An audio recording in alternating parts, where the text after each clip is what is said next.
Rajesh sir ನಮಸ್ಕಾರ. Sir ನಮಸ್ತೆ. ಹೇಗಿದ್ದೀರಿ? ಚೆನ್ನಾಗಿದೆ ಸರ್. ಈಗ ನಿಮ್ಮ ಏನೋ ಬೆಳಗಾಂ ಭಾಗದ ಪಾಲಿಟಿಕ್ಸ್ ಬಗ್ಗೆ ಮಾತಾಡ್ತಿದ್ವಿ ಇಷ್ಟೊತ್ತು. ಸೌದಿಯವ್ರಿಗೆ ಏನೋ ಸಹಕಾರ ಖಾತೆ ಕೊಟ್ಬಿಟ್ಟಿದ್ದಾರೆ.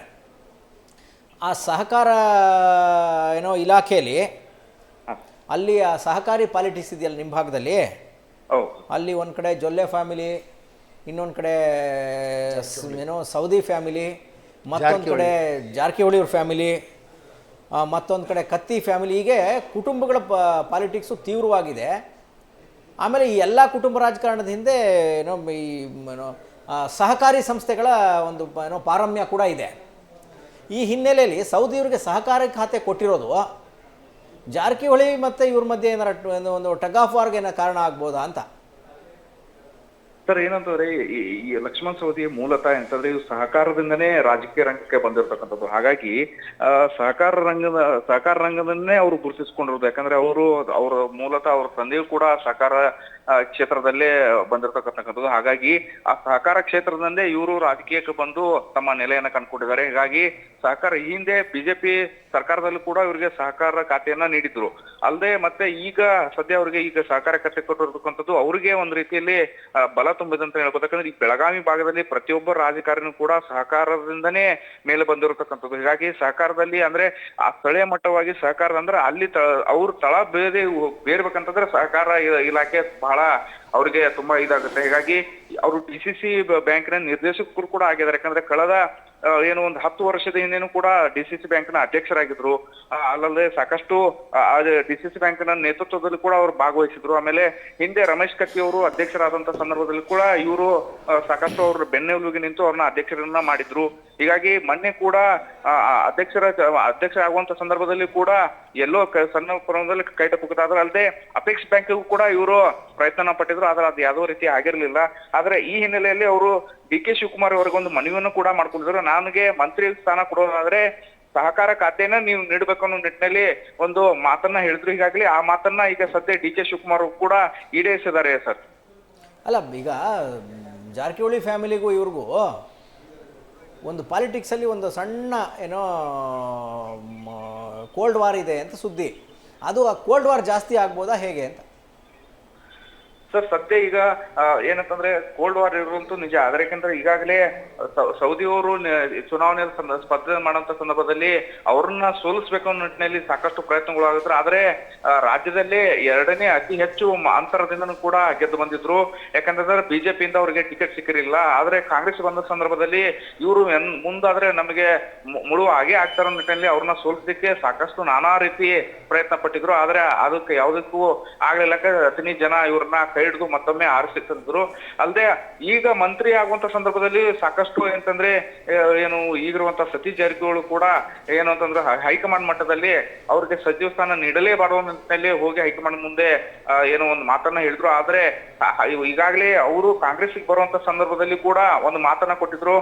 ಆ ವೇಳೆಯಲ್ಲಿ ಸಚಿವ ಸ್ಥಾನ ನಿಮಗೆ ಕೊಡ್ತೀವಿ ಅಂತ. ಅದನ್ನ ಸದ್ಯ ಈಗ ಏನು DK ಶಿವಕುಮಾರ್ ಸರ್ಕಾರ ಈಗ ಅದನ್ನ ಈಡೇರಿಸಿದೆ. ಹೀಗಾಗಿ ಒಳಗಡೆ ಯಾಕಂದ್ರೆ ಜಿಲ್ಲೆಯಲ್ಲಿ ಇವರು ಪ್ರಭಾವಿ ಲಿಂಗಾಯತ ನಾಯಕರಾಗಿರೋ ಕಾರಣಕ್ಕಾಗಿ ಹಲವಾರು ಲಿಂಗಾಯತ ನಾಯಕರಿಗೂ ಕೂಡ ಈಗ ಬಲ ಬಂದಂತಾನೆ ಹೇಳ್ಬೋದು. ಯಾಕಂದ್ರೆ ಪಕ್ಷಾತೀತವಾಗಿ ಅಂದ್ರೆ ಇಲ್ಲಿ ಒಂದು ಲಿಂಗಾಯತ ವರ್ಸಸ್ ಜಾರಕಿಹೊಳಿ ಕುಟುಂಬ ಈ ರೀತಿ ಬೆಳಗಾವಿಯಲ್ಲಿ ರಾಜಕಾರಣ ಮೊದಲಿಂದನೂ ಇದೆ. ಹೀಗಾಗಿ ಲಿಂಗಾಯತರಿಗೆ ರಾಜೇಶ್ ಒಳ್ಳೆ ಪಾಯಿಂಟ್ ಹೇಳಿದ್ರಿ. Satish Jarkiholi family versus Lingayat politics convert ಆಗುತ್ತಾ ಇದು ಅಂತ?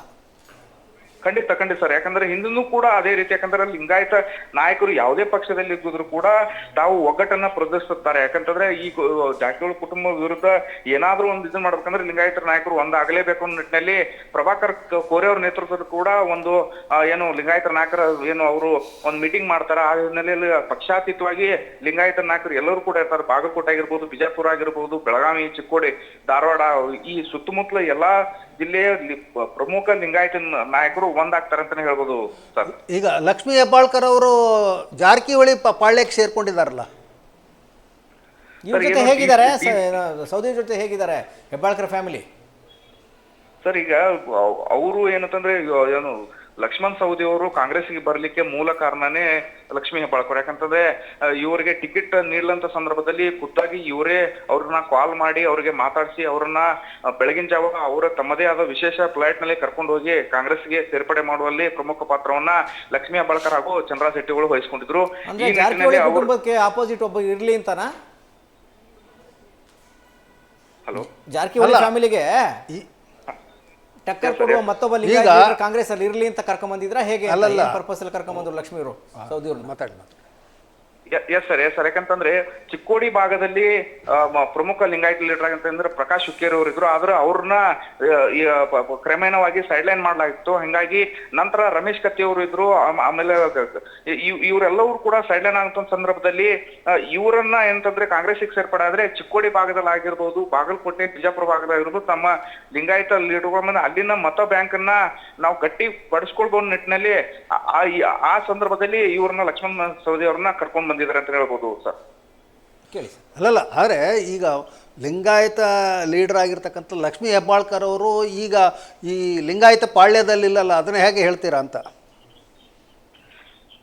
ಸರ್. ಯಾಕಂದ್ರೆ ಈಗಾಗಲೇ ಜಿಲ್ಲೆಯಲ್ಲಿ ಸುಮಾರು ಲಿಂಗಾಯತ ಲೀಡರ್ಗಳಿದ್ದಾರೆ. ಆದರೆ ಲಕ್ಷ್ಮಣ್ ಸವದಿ ಅವರಿಗೆ ಬರುವಾಗ ಒಂದು ಮಾತನ್ನ ಕೊಟ್ಟಿದ್ರು. ಆ ಮಾತನ್ನ ಈಡೇರಿಸಬೇಕಾಗುವ ಒಂದು ಹಠಕ್ಕೆ ಏನಂತಂದ್ರೆ ಡಿ ಕೆ ಶಿವಕುಮಾರ್ ಇದ್ರು. ಯಾಕಂತಂದ್ರೆ ತಮ್ಮ ಪಾಳೆಯಲ್ಲಿ ಇವ್ರನ್ನ ಗುರುತಿಸ್ಕೊಂಡಿದ್ರು.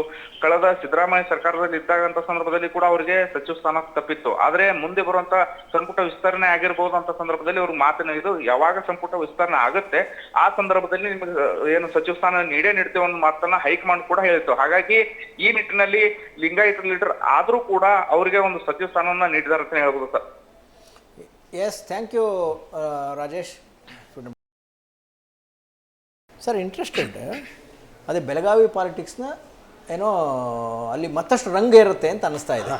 ಇಲ್ಲ, ಇನ್ನೊಂದು ಭಾಳ ಇಂಪಾರ್ಟೆಂಟ್ ಇದ್ರೊಳಗಡೆ ನಾವು ವಿಚಾರ ಮಾಡಬೇಕಾಗಿದ್ದು, ಭಾಳಷ್ಟು ಈಗ ಈ ಮುಖ್ಯಮಂತ್ರಿ ಕುರ್ಚಿ ಒಂದು ಎಕ್ಸ್ಚೇಂಜ್ ಆತಲ್ಲ, ಆ ಸಂದರ್ಭದಲ್ಲಿ ಸತೀಶ್ ಜಾರಕಿಹೊಳಿ ಅವರು ಕೆಲವು ಶಾಸಕರನ್ನ ಕಟ್ಕೊಂಡು ಸಹಿ ಸಂಗ್ರಹ ಮಾಡಿ ಸಿದ್ದರಾಮಯ್ಯನವರು ವಿರುದ್ಧ ಮಾಡಿದರು ಅಂತಕ್ಕಂಥದ್ದು ಒಂದಿತ್ತು. ಮತ್ತು ಆ ಒಂದು ಆ ಚಟುವಟಿಕೆ ಪ್ರೋ ಡಿ ಕೆ ಶಿವಕುಮಾರ್ ಅಂತ ಇತ್ತು. ಶಿವಕುಮಾರ್ ಅವರು ಈಗ ಅವರಿಗೆ ಸಂಪೂರ್ಣವಾಗಿ ಬೆಂಬಲಕ್ಕೆ ನಿಂತಿಲ್ಲ ಅಂತಕ್ಕಂಥದ್ದನ್ನು ಸಹಿತ ತೋರಿಸ್ಕೊಡ್ತೈತೆ. ಅದು ಬ್ಯಾಲೆನ್ಸ್ ಮಾಡಲಿಕ್ಕೆ ಇವರು ಶಿವಕುಮಾರ್ ಅವರು ರೆಡಿ ಆಗಿದ್ದಾರೆ ಅಂತಕ್ಕಂಥದ್ದು. ನೆಕ್ಸ್ಟ್ ಟವಲ್ ಎತ್ಕೊಂಡವ್ರಿಗೆ ಈಗ ಸೌದಿಯವ್ರ ಮೂಲಕ ಒಂದು ತಡೆ ಹಾಕುವ ಕೆಲಸನ ಡಿ ಕೆ ಶಿವಕುಮಾರ್ ಮಾಡಿದ್ದಾರೆ. ಯಾಕಂತ ಹೇಳಿದ್ರೆ ಜಾರಕಿಹೊಳಿ ಅವರ ಮಗಳೇ ಹೇಳಿದ್ರು, ಏನು ಮುಂದಿನ ಬಾರಿ ನಮ್ಮ ತಂದೆಯವರು ಏನಂತ ಮುಖ್ಯಮಂತ್ರಿ ಅಂತೇಳಿ. ಹಾಗೆ ಈ ಹಿಂದೆ ಇದು ತಪ್ಪು ಅಂತ ನಂದು ಒಂದು ವಿಚಾರ. ಯಾಕಂತ ಹೇಳಿದ್ರೆ ಈ ಹಿಂದೆನೂ ಕೂಡ ಇವರು ಸಿದ್ದರಾಮಯ್ಯನವರು ಇವ್ರನ್ನ ಸತೀಶ್ ಜಾರಕಿಹೊಳಿ ಅವ್ರನ್ನ ಕೈ ಬಿಟ್ಟಿದ್ದು ಸಹಿತ ಅದೇ ಕಾರಣಕ್ಕೆ. ಈ ಚಿತ್ರದುರ್ಗದಲ್ಲಿ SC/ST ಕಾರ್ಪೊರೇಷನ್ ಆಗುವಾಗ ಅವರ ಹಿಂಬಾಲಕರೆಲ್ಲರೂ ಮುಂದಿನ ಮುಖ್ಯಮಂತ್ರಿ ಜಾರಕಿಹೊಳಿ ಅಂತೇಳಿ ಕೂಗಿದ್ರು. ಅವಾಗ ರಿಷಫಲ್ನಲ್ಲಿ ಕೈ ಬಿಟ್ಬಿಟ್ರು. ಅಲ್ಲ, ಹೌದ್ರಾ? ಸಾವುಕಾರ ಸೌದಿಯವರು ಅವರು ಭಾಳ ಸೈಲೆಂಟ್ ಕಿಲ್ಲರ್. ಅವರು ಸಂಘಟನೆ ಮಾಡೋದ್ರಲ್ಲಿ ಇದರಲ್ಲೇ ಎತ್ತಿದ ಕೈ. ಹಾಗಾಗಿ ಬೆಳಗಾವಿ ಭಾಗದಲ್ಲಿ ಈಗ ಸೌದಿ ವರ್ಸಸ್ ಸತೀಶ್ ಫೈಟ್ ಶುರು ಆಗ್ಬೋದಾ? ಈ ಮಧ್ಯೆ Katti family, Kore family, Jolle family, Hebbalkar family ಯಾವ್ಯಾವ ಪರವಾಗಿ, ಇದು ಬಹಿರಂಗವಾಗಲ್ಲ, ಆಂತರಂಗಿಕವಾಗಿ ಏನೋ ಯಾವ್ಯಾವ ಕಡೆ ನಿಲ್ಲುತ್ತೆ ಅನ್ನೋದ್ರ ಮೇಲೆ ಬಹುಶಃ ಅದು ಸತೀಶ್ ಪಾಳ್ಯದ ಏನೋ ಪವರು ನೆಕ್ಸ್ಟ್ ಟೈಮ್ ಎಷ್ಟಿರುತ್ತೆ ಅನ್ನೋದು ಡಿಪೆಂಡ್ ಆಗುತ್ತೆ. ಈಗ ಪಕ್ಷಾತೀತವಾಗಿನೇ ಆಗ್ಬೋದು ಅಂತ ನನಗನ್ಸುತ್ತೆ. ಯಾಕಂದ್ರೆ ಜಗದೀಶ್ ಶೆಟ್ಟರ್ ಅಲ್ಲಿ ಸಂಸದರಾಗಿದ್ದಾರೆ. ಈ ಬೆಳಗಾವಿ ಜಿಲ್ಲಾದಲ್ಲಿ ಕಾಂಗ್ರೆಸ್ಸು ಮತ್ತೆ BJP ಅಂತ ಹೋಗಿ ಲಿಂಗಾಯತ ವರ್ಸಸ್ ಜಾರಕಿಹೊಳಿ ಆಗ್ಬೋದೇನಂತ ಅದು ಭಾಳ ವರ್ಷಗಳಿಂದ ಪ್ರಯತ್ನ ನಡೀತಾ ಇದೆ ಅಂತೆ ಸರ್. ನಮಗೆ ಕೇಳಿಬಂದ ಮಾಹಿತಿ ಸುಮಾರು ವರ್ಷಗಳಿಂದ ನಾವು ಎವ್ರಿ ಟೈಮು ಎಲೆಕ್ಷನ್ ಸರ್ವೆಗೆ ಅಂತ ಕೂತಾಗ ಈ ಕಾಂಪೊನೆಂಟ್ ಡಿಸ್ಕಷನ್ಗೆ ಬರ್ತಾ ಇತ್ತು. ಇಲ್ಲ, ಲಿಂಗಾಯತರೆಲ್ಲ ಒಂದಾಗ್ಬಿಟ್ಟಿದ್ದಾರೆ, ಸತೀಶ್ ಜಾರಕಿಹೊಳಿ ಮುಗಿಸ್ತಾರೆ ಫ್ಯಾಮಿಲಿನ ಅಂತ. ಬಟ್ ಆದರೆ ಅದಾಗಲೇ ಇಲ್ಲ.